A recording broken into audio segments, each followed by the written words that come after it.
Alright, this is the Pickles and Bacon Show, company of D-Tune. I'm Bacon. I'm Pickles. Alright, so before we start, how am I sounding? Am I okay? Yeah, you're okay. Do I need to lean forward or just hold us? No, okay, so before we start, I wanted to ask Steve if he wants to tell us about wrestling first, because I got a lot of stuff to say. I got updates on everything. All I really want to say is that NXT is coming here in February. I really want to go, but we'll see. Yeah, I said yes, but I'm not. I mean, I have to look at the tickets or whatever. Because this year, if we're doing NXT, I need to be able to sit close and not nosebleeds. Because that whole Spurs thing was holy fuck balls. Yeah, the only reason I want to go to NXT is mostly because I want to see Rhea Ripley, because she's my favorite wrestler currently. She's your favorite wrestler currently. That's cool. At least on the NXT brand, because if we're talking Raw and SmackDown, that's a whole different book, but we'll get into that later. Yeah. Why are you sounding like that? Is it because you can hear yourself in the thing?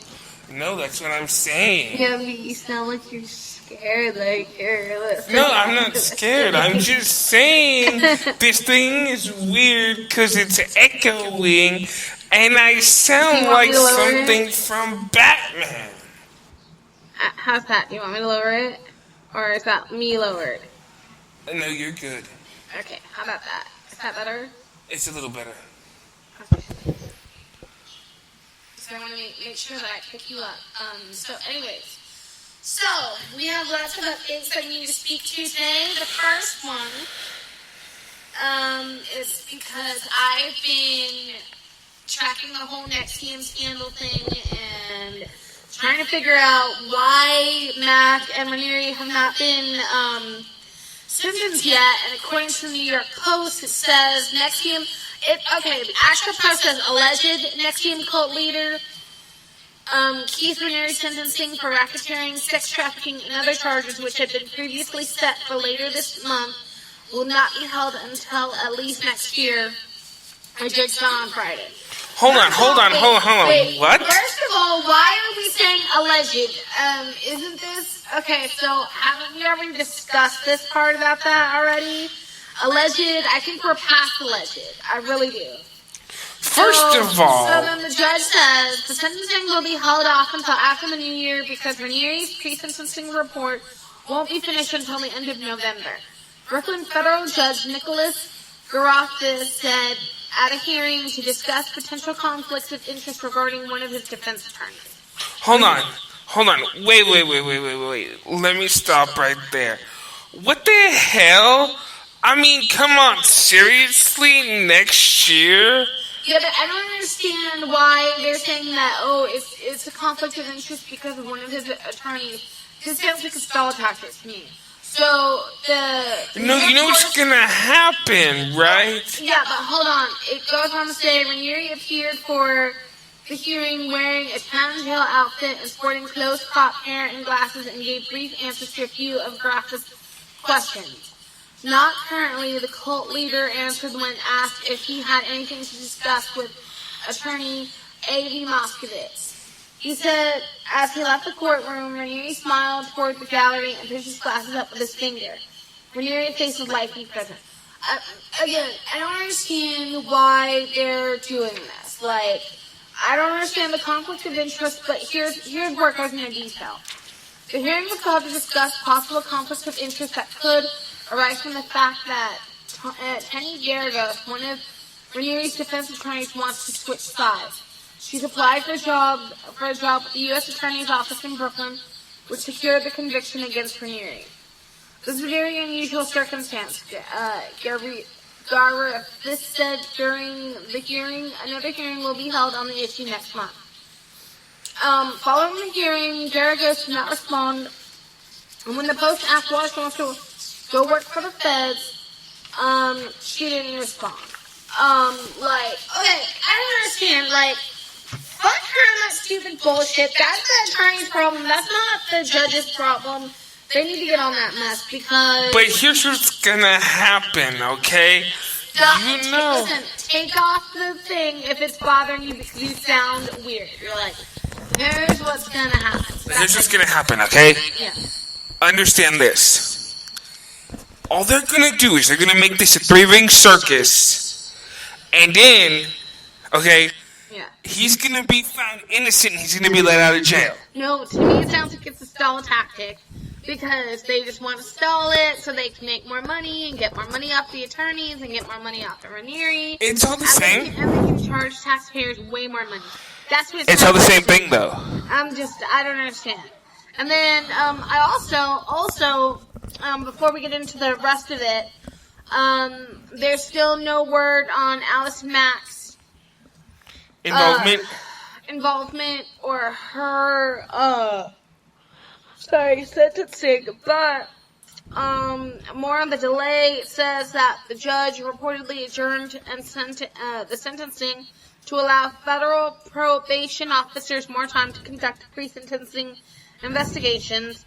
It's policy for the court for probation officers to interview convicted defendants, investigate various matters associated with the defendants and their statements, and prepare pre-sentencing reports for the judge. Right. A probation officer will interview rainere and discuss, among other things, various claims he's made in the past as well as in the present during the interview to determine his veracity, his danger to society, his remorse, the possibility of recidivism, and were he ever allowed to be free, and numerous other considerations. Again, I do not like this sentence at all.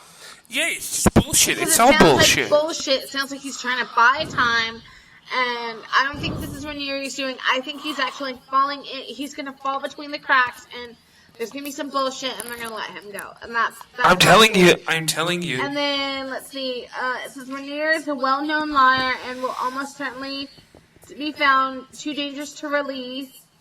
And then it says the reports from Max, Salzman, and Russell may come out favorably and indicate a downward departure on normal sentencing guidelines. Again, I couldn't find any sentencing reports for any of the other women listed. And then Claire Brockman, she's the Seagram's heiress, who's also involved with this. Okay. Has enough money to buy and sell 10 probation officers they sent to interview her. May not fare too well. She is one of the only Nexium convicts who reportedly is still standing by her vanguard. It would not be surprising if the haughty Claire will show annoyance at a low-level probation officer prying into her privilege. Too bad, so sad. How it doesn't make you mad, Miss Brockman. Exactly. Sorry. She's currently under home arrest in her luxury Manhattan apartment. She's posted $100 million in bail, and she's recently paid a $6 million fine, about 3% of her student net worth, and previously struck a plea deal where she can apply to the judge's sentence if he sentenced her to more than 27 months. I've got no comments. Okay, she's like number 2 in this damn organization. She's like, remember what I told you about Warren Jeffs, where if one goes down, there's someone ready to take over? That is who she is. Why is she? Oh my god, you guys. I'm telling you, it's going to be some stuff. I'm telling you. The damn freaking Scientology. Okay, and then it says Salzman, who's one of the first to get a plea deal, faces 2 to 4 years. On my calculation and sentencing guidelines, Mac and Lauren face about 5 years. Kathy faces 18 months. Right. Claire Brockman, the true second in command, the financial enabler of the criminal enterprise, and next to Rainiere is the most serious criminal, faces light sentencing guidelines of 21 to 24 months. Okay, but why does she face light sentencing, and they're going to throw the book at him? I mean, come on. Exactly. If she's number 2 in command, they both need to be in the same damn cell together. Sorry, not sorry. Okay. Lock their ass up, throw away the key. Yeah, so all the notes that I had written down, it goes further. But I'm just going to skip ahead because I want to talk about Natalia Barnett. I have all of these. Okay, did you see this where it said what's going on? This is the story of the Barnetts. Christine and her husband Michael are the couple who adopted Natalia in May 2010 from a Florida adoption center and took her to their home in Indiana in 2013. Right. They abandoned her in the U.S. and moved to Canada, though Christine insists she did so after discovering that Natalia was lying about being a child. Before making headlines in this case, Christine was best known as the author and motivational speaker whose expertise was raising children with special needs.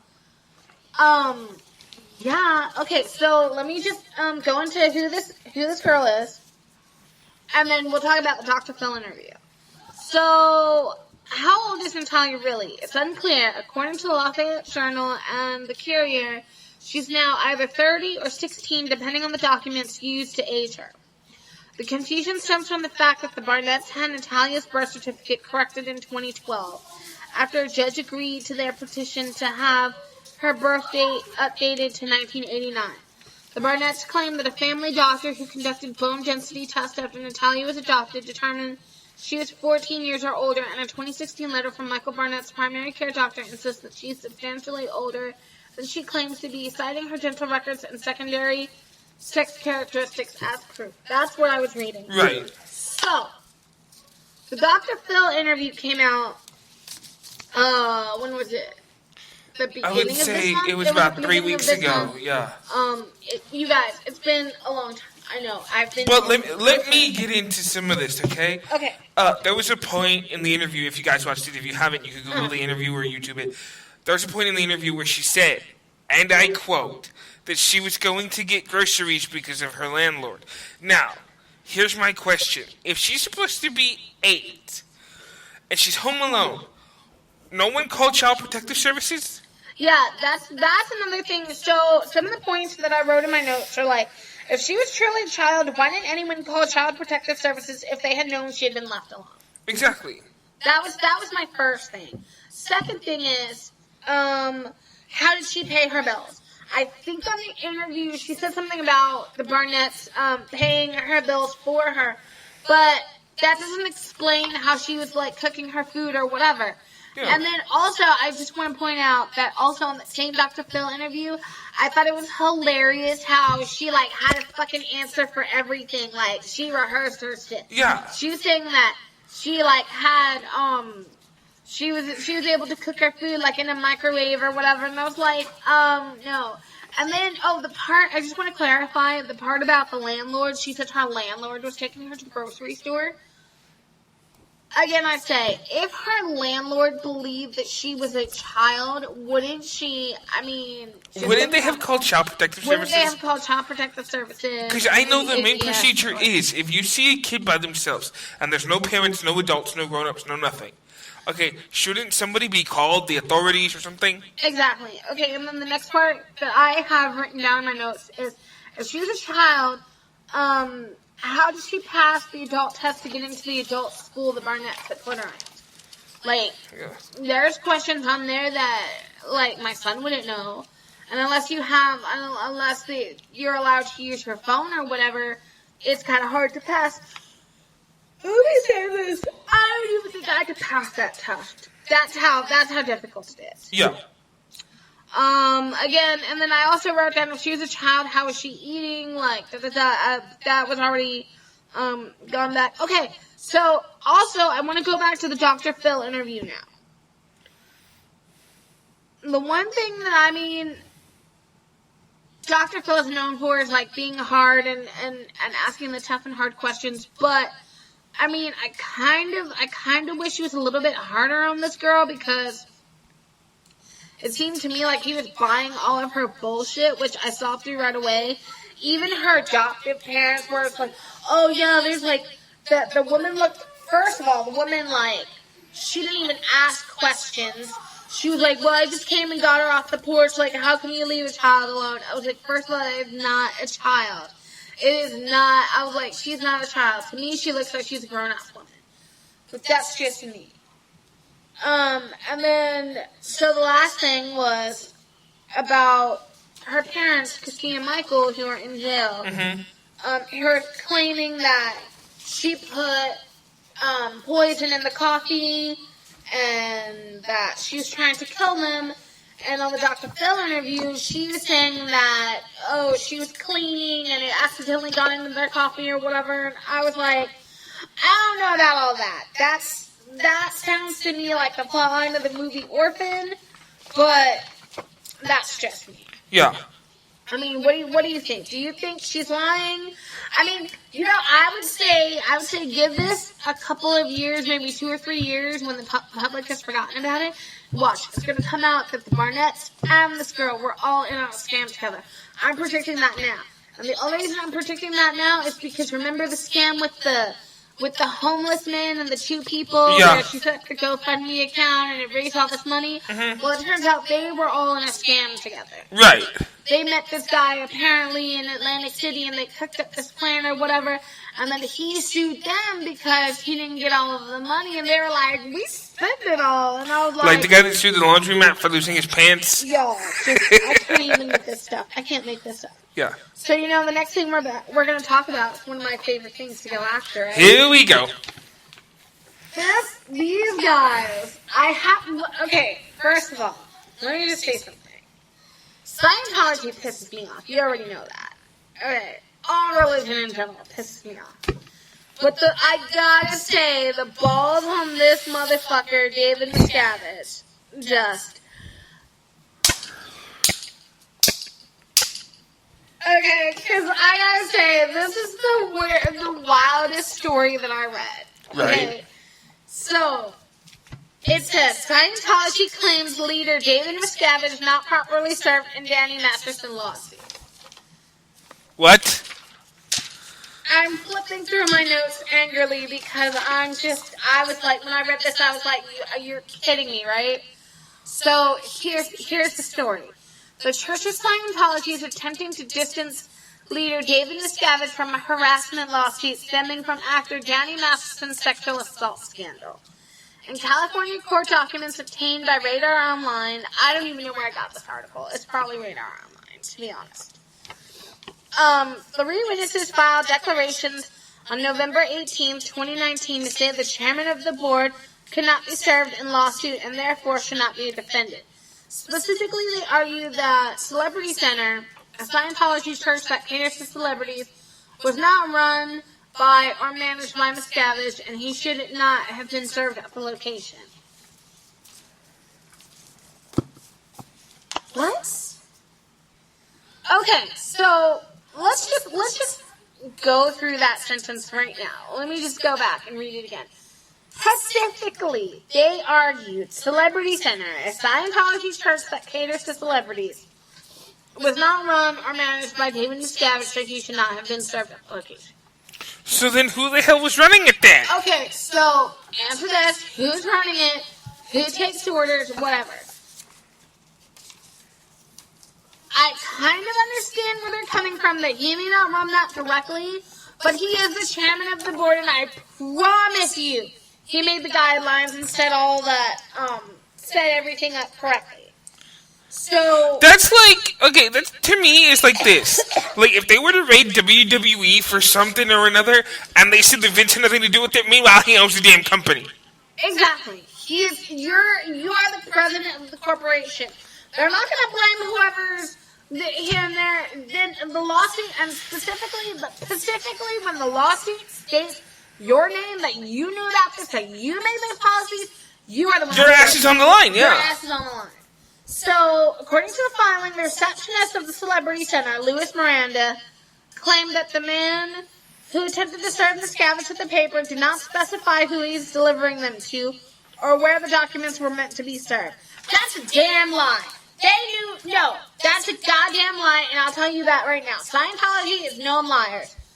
They will try to hinder investigations, and they will deny knowing what is supposed to be going on or whatever. They're brainwashed to do that. So I already know that statement's a flat-out lie. They knew exactly where their paperwork were going, but they're trying to shift the blame to do other stuff. So don't even play with me on that. Exactly.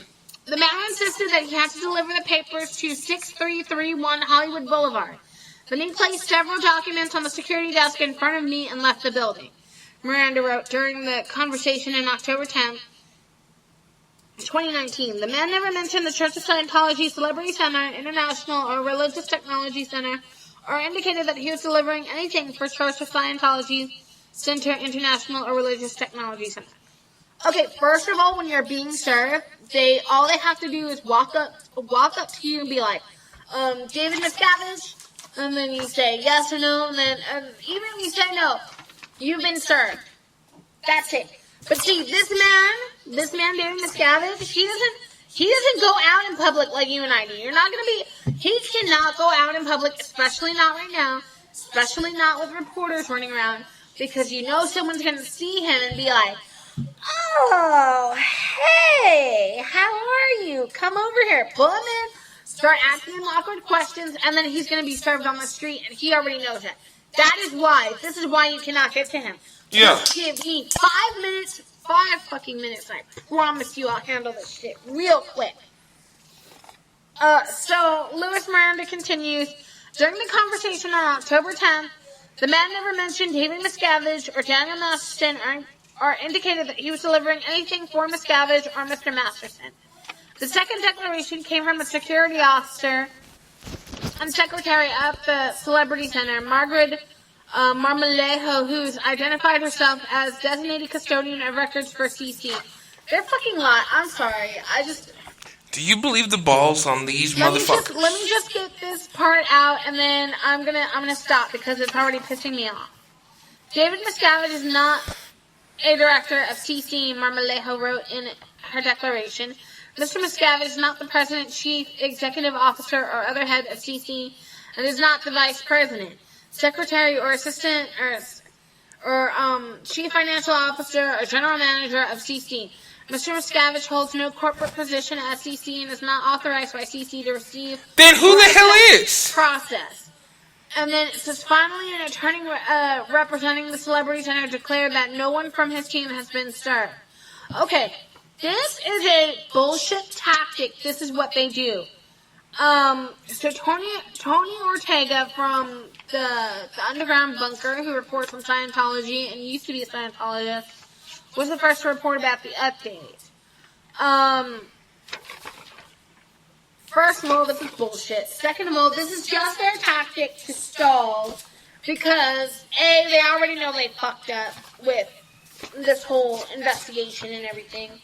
And the balls to even say that, okay, yeah, he may not be the head of the Celebrity Center or whatever, but it's not like it's public knowledge where we can find this man to serve him the papers or whatever. However, I can tell you right now from stuff that I've read online, like whoever did serve the paper obviously did not do their homework, because how is it that I could find out that David Miscavige is currently in Florida bothering all the people on the Clearwater City Council because he wants to make stuff downtown in Clearwater to bring tourists to make it like, Utah, like a Mormon city. And it's all over the internet, and meanwhile you're telling me that you couldn't go there, because to me, I'd be like, I'd show up at the Fort Harrison Hotel and be like, hi, David Miscavige? Be like, here you go. I mean, it's not that hard to walk into a hotel, right? Especially if you're FBI or CIA or something. I promise you, if you come in with a fancy suit and you start asking questions, someone's gonna crack. Someone may give you the eyes and be like, look, if you help me get out of here, I will tell you everything. Swear to God, honestly, it's happened before. I've heard so many people say that, it's not even funny. But anyways, now I'm getting off that. So, Dee, is there anything else you'd like to discuss? Nope, I'm pretty good. I'm good too. This week is Thanksgiving? Yeah, I'm excited. I'm also, about the weight loss surgery. I was thinking about it. Yeah. I'm already starting to feel better as it is. I lost 7 pounds and you're losing weight. You already lost 7 pounds. I already noticed a drastic change. You're walking around a lot more. I was complaining a lot. Hang on, let me get into this. I was complaining a lot that I couldn't stand up or that I couldn't walk for a long period of time. Like, you could ask Harley. It would get to the point where I wasn't even 10 minutes into a walk, and I'd be like, no, I gotta sit down. Right? Yeah, you were complaining that you're like, no, I can't walk that far. I'm gonna pass out. I'm like, you're not gonna pass out. You're gonna be fine. And then now you've lost the weight. You've already lost 7 pounds into this weight loss, and already you feel so much better. You were walking around Walmart with me the other day. We're going to be walking around on Friday because we're going to the Christmas tree lighting ceremony. Oh, we're joy. We're going to be working on the video tomorrow. So, yeah, we're working on our first ever Thanksgiving video, and then we're going to try to do 25 days of Vlogmas. If I could get somebody motivated because... No, it's not getting me motivated. It's because I work during the day, and it sucks, but that's okay, because I'm already committed to doing Vlogmas, so I know it's going to be hard, but we're gonna do Vlogmas. Yeah. Because I've always wanted to do Vlogmas. Anyway, other than that, I'm pretty good with everything, so... Me too. Alright, so this is us signing off on the Pickles and Bacon Show. I'm Bacon. I'm Pickles. And this was the show. Bye! Bye!